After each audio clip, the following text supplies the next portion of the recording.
ವಿದೇಶಗಳಿಗೆ ಹೋಗಿ ಅತಿ ಹೆಚ್ಚು ಪ್ರಶಸ್ತಿಗಳನ್ನು ಎದೆಗಂಟಿಸಿಕೊಂಡು ಬಂದ, ವಿದೇಶಿ ಪ್ರಶಸ್ತಿಗಳನ್ನು ಕೊರಳಿಗೆ ಹಾಕಿಕೊಂಡು ಬಂದ, ಒಂದರ್ಥದಲ್ಲಿ ವಿದೇಶಿ ಪ್ರಶಸ್ತಿಗಳ ಅತಿ ಹೆಚ್ಚು ಗೌರವ ಪಡೆದ ಪ್ರಧಾನಮಂತ್ರಿ ಯಾರಾದರೂ ಇದ್ದರೆ ಅದು ನಮ್ಮ ನರೇಂದ್ರ ಮೋದಿಜಿ. ಭಾರತದ ಪ್ರಧಾನಿ ಮಾತ್ರವಲ್ಲ, ಜಗತ್ತಿನ ಪ್ರಧಾನಿಗಳಲ್ಲಿ ಅತಿ ಹೆಚ್ಚು ಪ್ರಶಸ್ತಿ ಪಡೆದ ಶ್ರೇಷ್ಠತೆ ಏನಾದರೂ ಹುಡುಕ್ಲಿಕ್ಕೆ ಹೋದರೆ ಅದು ಸಿಗೋದು ನರೇಂದ್ರ ಮೋದಿಯವರಲ್ಲಿ. ಯಾವುದೇ ದೇಶಕ್ಕೆ ಹೋಗಲಿ ಪ್ರಶಸ್ತಿ ಫಿಕ್ಸ್ ಮಾಡಿಕೊಂಡೇ ಅಲ್ಲಿ ಕಾಲಿಡುವುದು ಎಂಬ ಸಂಪ್ರದಾಯ ಸಹಜ ಎಂಬಂತೆ ಮಾಡಿಕೊಟ್ಟವರು ನಮ್ಮ ಪ್ರಧಾನಿ ನರೇಂದ್ರ ಮೋದಿಜಿ. ಇವರು ಈವರೆಗೆ 35 ವಿದೇಶಿ ಶ್ರೇಷ್ಠ ಪ್ರಶಸ್ತಿಗಳನ್ನು ಪಡೆದಿದ್ದಾರೆ. ಇತ್ತೀಚೆಗೆ ಕೆಲವು ಪೊಕ್ಕಡೆ ಪ್ರಶಸ್ತಿಗಳ ಅಪವಾದ ಅವರ ಮೇಲೆ ಬಂದಿತ್ತು. ಈಗ ನೈಜ ಪ್ರಶಸ್ತಿಗಳ ಹಿಂದೆ ಮಾತ್ರ ಹೋಗ್ತಾ ಇರುವಂತೆ ಅನ್ನಿಸ್ತಾ ಇದೆ.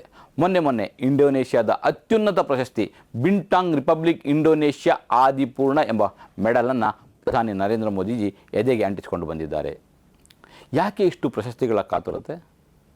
ಹಲವು ಪ್ರಥಮ ಪ್ರಶಸ್ತಿಗಳ ಸರದಾರ ನಮ್ಮ ಪ್ರಧಾನಿ ನರೇಂದ್ರ ಮೋದಿಜಿ. ಈ ಪ್ರಶಸ್ತಿಗಳ ನೆಪದಲ್ಲಿಯೇ ಜಗತ್ತಿನಲ್ಲಿ ಭಾರತದ ಹೆಸರು ಅಜರಾಮರ ಆಗ್ತಾ ಇದೆ ಅಂತ ಭಾಳ ಹಿಂದೆ ಹೇಳ್ತಾ ಇದ್ದರು, ಬೊಬ್ಬೆ ಹೊಡಿತಾ ಇದ್ದರು. ಇವರ ಈ ಬೊಬ್ಬೆಯನ್ನು ಕಡಿಮೆ ಮಾಡಿದವರು, ಈ ಭಕ್ತರು ಈಗ ಮುಂದೆ ಮಾತನಾಡದಂತೆ ಗಪ್ಚುಪ್ ಆಗಿ ಬಾಯಿ ಮುಚ್ಚಿಸಿದವರು ಅಮೇರಿಕಾದ ಅಧ್ಯಕ್ಷ ಡೊನಾಲ್ಡ್ ಟ್ರಂಪ್. ಹೌದು, ಡೊನಾಲ್ಡ್ ಟ್ರಂಪ್ ಮಾಡ್ತಿರುವ ಗುಣಗಾನ. ಟ್ರಂಪ್ ಅದೆಷ್ಟು ಬೈದರು, ಅದೆಷ್ಟು ಹೀಯಾಳಿಸಿದರು, ತಿರುಗಿ ಮಾತನಾಡದ ನರೇಂದ್ರ ಮೋದಿಯವರ ಕಾರಣದಿಂದಾಗಿ ಭಾರತದ ಮಾನ ವಿದೇಶಗಳಲ್ಲಿ ಅದೆಷ್ಟು ಎತ್ತರಕ್ಕೆ ಏರಿದೆ ಅನ್ನೋದು ಈಗ ಸ್ಪಷ್ಟ ಆಗ್ತಾ ಇದೆ. ಇದರ ಮಧ್ಯದಲ್ಲಿ ನನಗೆ ನೊಬೆಲ್ ಪ್ರಶಸ್ತಿಯೇ ಬೇಕು ಎಂದು ಚಿಕ್ಕ ಮಗುವಿನಂತೆ ಹಠ ಮಾಡುವ ಡೊನಾಲ್ಡ್ ಟ್ರಂಪ್ ಒಂದು ಕಡೆ ಆದರೆ, ನನಗೆ ಪ್ರಶಸ್ತಿ ಯಾವುದಾದ್ರೂ ನಡೀತದೆ ಎಂಬ ವಿಶಾಲ ಮನೋಭಾವದ ಮಗುವಿನಂತಹ ನರೇಂದ್ರ ಮೋದಿಯವರು ನಮಗೆ ಇನ್ನೊಂದು ಕಡೆ ಕಾಣ್ತಾರೆ. ಜಗತ್ತು ಈ ಇಬ್ಬರು ನಾಯಕರನ್ನು ಗಮನಿಸ್ತಾ ಇದೆ ಮತ್ತು ಅವರ ಯೋಗ್ಯತೆಗೆ ತಕ್ಕಂತೆ ನಡೆದುಕೊಳ್ತಾ ಇದೆ. ಪ್ರಧಾನಿ ನರೇಂದ್ರ ಮೋದಿಜಿ ತಮ್ಮ ವಿದೇಶ ಪ್ರವಾಸಗಳ ಸಂದರ್ಭದಲ್ಲಿ ಪಡೆಯುತ್ತಿರುವ ಪ್ರಶಸ್ತಿಗಳು ಹಾಗೂ ಅದರ ಹಿಂದಿನ ವಾಸ್ತವಗಳ ಕುರಿತು ನಾವು ಮಾತ್ರ ಹೇಳ್ತಾ ಇರೋದಿಲ್ಲ. ಪ್ರಖ್ಯಾತ ಅಂತಾರಾಷ್ಟ್ರೀಯ ಮಾಧ್ಯಮ ದಿ ಗಾರ್ಡಿಯನ್ ವಿಶೇಷ ವರದಿಯನ್ನೇ ಪ್ರಕಟಿಸಿದೆ. ಮೋದಿ ಸರ್ಕಾರದ ಪ್ರಶಸ್ತಿಗಳ ದಾಹದ ಬಣ್ಣವನ್ನು ಬಯಲು ಮಾಡಿದೆ.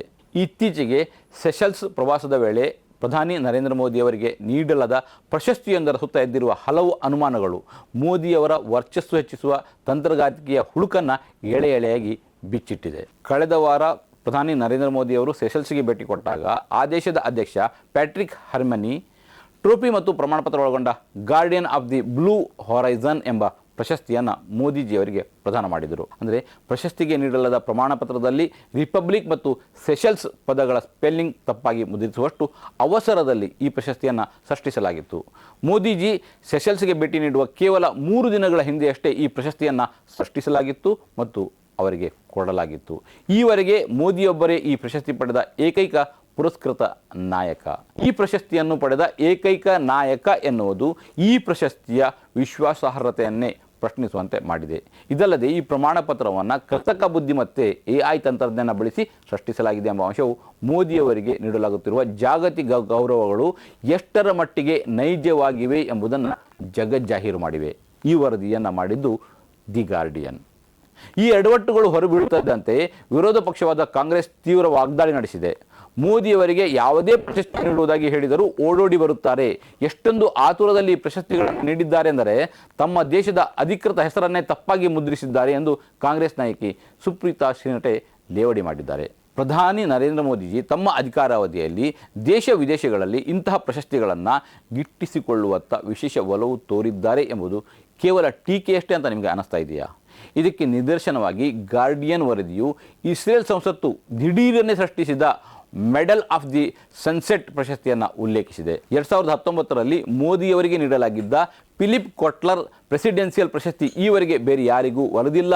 ಅಷ್ಟು ಮಾತ್ರವಲ್ಲ, ಅದರ ಜಾಲತಾಣವೇ ಸ್ಥಗಿತಗೊಂಡಿರುವುದಾಗಿ ಮೋದಿಜಿಗಳ ಪ್ರಶಸ್ತಿಗಳ ಹಿಂದಿನ ಪೊಳ್ಳುತನವನ್ನು ದಿ ಗಾರ್ಡಿಯನ್ ಅನಾವರಣಗೊಳಿಸಿದೆ.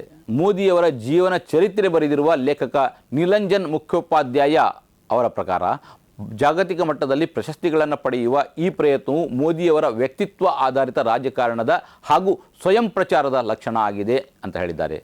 ಅನೇಕ ಬಾರಿ ಅನುಮಾನ ಹುಟ್ಟಿಸುವಂಥ ಈ ಸಂದರ್ಭಗಳಲ್ಲಿ ಪ್ರಶಸ್ತಿಗಳನ್ನು ನೀಡಲಾಗ್ತಾ ಇದ್ದು ಮೋದಿಯವರ ಶ್ರೇಷ್ಠತೆಯಿಂದಾಗಿಯೇ ಭಾರತದ ಪ್ರಭಾವ ಜಾಗತಿಕವಾಗಿ ಬೆಳೆಯುತ್ತಿದೆ ಎಂದು ಕುರುಡು ಬೆಂಬಲಿಗರು ಬಿಂಬಿಸುವ ಅಗ್ಗದ ರಾಜಕೀಯ ಉದ್ದೇಶ ಇದರ ಹಿಂದಿದೆ ಅಂತ ಅವರ ಜೀವನ ಚರಿತ್ರೆಯನ್ನು ಬರೆದವರೇ ವಿಶ್ಲೇಷಣೆ ಮಾಡ್ತಾ ಇದ್ದಾರೆ.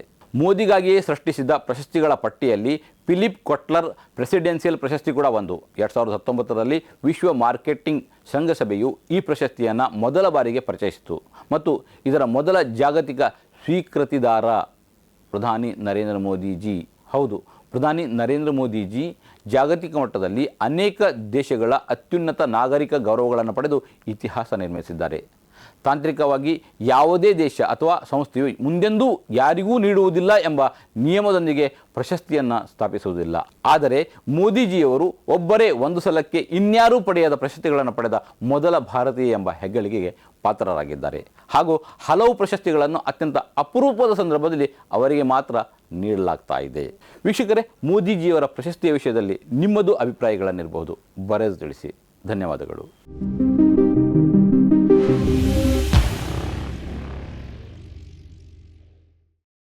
ಈ ಕಾರ್ಯಕ್ರಮದ ಪ್ರಾಯೋಜಕರು ಗಡಿಯಾರ್ ಗ್ರೂಪ್ ಆಫ್ ಕಂಪನೀಸ್,